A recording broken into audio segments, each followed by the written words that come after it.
Hello, আসসালামু আলাইকুম guys. এই তো ছোট্ট একটা ভিডিও নিয়ে চলে আসলাম। 2 দিন গ্যাপ ছিল, এখন আবার চলে আসলাম। এই তো এখন কাজে গেছি, বাসের জন্য অপেক্ষা করতেছি। বাইরে প্রচুর পরিমাণে বৃষ্টি গাইস, দেখেন প্রচুর বৃষ্টি। আমি বাসের জন্য দাঁড়ায় আছি, দেখেন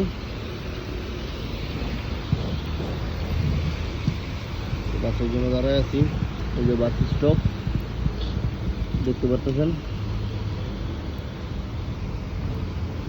এত পরিমাণ বৃষ্টি, যেটা আসলে প্রায় ছাতা আছে, তারপরও এই তো 4-5 মিনিটের পর সাইডটা বাস স্টপ পাইছি, প্রায় ভিজে গেছি